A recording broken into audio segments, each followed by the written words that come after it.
तो hello friends, नमस्कार। आज मैं आपको गांव की माटी से रूबरू करवाने वाला हूं।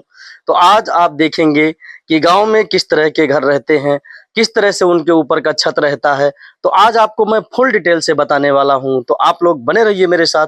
मैं आपको दिखाने वाला हूं और बताने वाला भी हूं कि किस तरह से इनको बनाया जाता है, कैसे बनते, सारी प्रोसेस।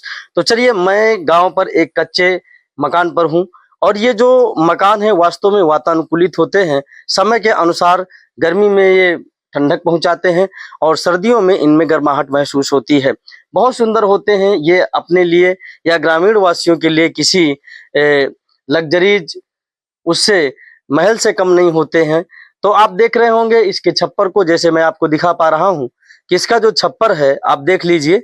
ये ये जो मैं जहां पर ये जो इसका छप्पर है ये प्रायः मिट्टी को पहले गीला किया जाता है, इसके बाद में इनको हाथ से इस आकार में दिया जाता है और इसके बाद फिर इनको जो है आग में पकाया जाता है। पकाने के बाद फिर इस तरह से एक पंक्ति में लगाया जाता है। लगाने के बाद ताकि जो बारिश का पानी है वो नीचे ना जा सके, इस तरह से इनको जो है। और छप्पर जो होते हैं ये प्रायः लकड़ी, मोटी मोटी लकड़ियां होती हैं, उनमें बना दिया जाता है, उसके ऊपर इनको टिका दिया जाता है। इसके बाद ये जो नीचे की दीवारें हैं ये प्रायः मिट्टी की होती हैं, ये माटी की बनाई जाती हैं। माटी को गीला करके दीवार बना दिया जाता है दोनों साइड में और ऊपर से फिर ये लकड़ी से छप्पर बना दिया जाता है। ये प्रायः किसी वातानुकूलित कमरे से या घर से कम नहीं होता है। तो यहाँ की आप देखेंगे, ये पूरा मैं आपको जो लोकेशन दिखा रहा हूँ बिल्कुल गांव का है। और जैसे मैंने कहा था कि गांव की माटी, तो गांव की माटी बड़ी सुंदर होती है। यहाँ का आप पूरा व्यू देख रहे हैं। इसी तरह गांव में घर होते हैं। टेम्परेरी जब घर बनाया जाता है तो टेम्परेरी घरों को बनाने के लिए इस तरह से, जैसे आप इसको देख रहे होंगे कि इसमें क्या है, नीचे से लकड़ी लगा दी जाती है। लकड़ी लगाने के बाद ऊपर से प्लास्टिक की पन्नी डाल दी जाती है, जिससे कि टेम्परेरी बन जाते हैं।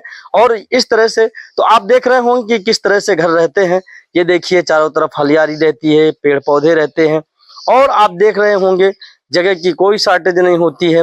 और ये जो सामने आपको दिख रही है ये मशीन है, इससे जो है कटिया कतरने का काम किया जाता है। जैसे कोई भी घास फूस वगैरह होती है या ज्वार का पौधा होता है, उसको जब इससे ही काट कर फिर इसके बाद जो है जानवरों को खिलाया जाता है।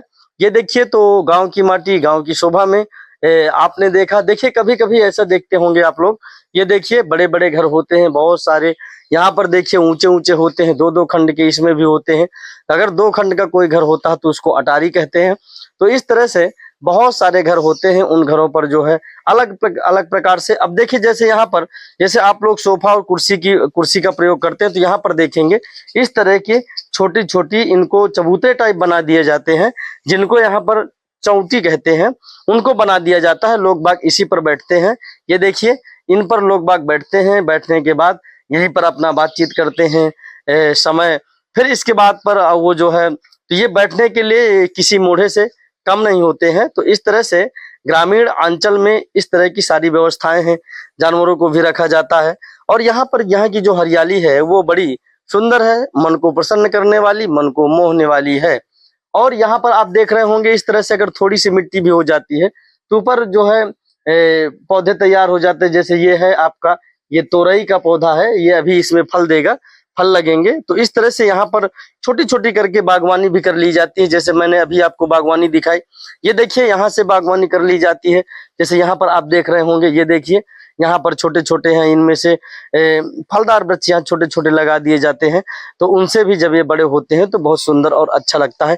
तो ये है एक गाँव का बिल्कुल शांत वातावरण का व्यू, बहुत ही शांत व्यू है। तो यहाँ जो मैं आपको दिखाया था ये 2 साल पहले का वृक्ष है। और इसके साथ यहाँ पर भी इस वृक्ष को, ये देखिए, ये प्रायः ये सहजन का है वृक्ष। ये बहुत ही आयुर्वेदिक होता है। इस वृक्ष को भी 2 साल हो गए, ये बहुत जल्दी बड़ा हो जाता है। तो इसको देख लीजिए आप, ये देखिए इसका फल बहुत अच्छा होता है और ये विभिन्न विकारों से रहित होता है, बहुत अच्छा होता है, सुंदर होता है। ये इस अनार को मैंने लगाया था, ये भी वही 2 साल के आसपास का हो गया होगा। ये देखिए बहुत सुंदर है, ये मेरे आंगन पे है। तो इसको आप देखिए कितना बेहतरीन है। और यहीं पर जो है एक छोटा सा पेड़ मैंने गुड़हल का लगाया था, जो अभी 5-6 महीने का हो गए। देखिए कितना छोटा सा है। तो ये जो है मेरे यहाँ की जो है बागवानी है, जो छोटे-छोटे हैं पौधे अभी, लेकिन जब बड़े हो जाते हैं, बहुत अच्छा अभी जब इतना अच्छा लग रहा है। और इसके बाद आप देख रहे होंगे, देखिए मेरी वाटिका है, इस वाटिका में आप देख रहे होंगे, मैंने आज से 1.5 साल पहले इसको लगाया था। ये गुलाब का फूल है, इस फूल को मैंने लगाया था और देखिए बहुत अच्छे-अच्छे फूल भी आ रहे हैं। अब तो बहुत अच्छा लग रहा है, ये देखिए बहुत सुंदर लग रहा है। इसकी ये बहुत सुंदर है और फूल भी बहुत आते हैं, बहुत सारे ढेर सारे फूल आते हैं इसमें। बहुत अच्छा लगता है, इसको देख कर के मेरा मन प्रसन्न हो जाता है।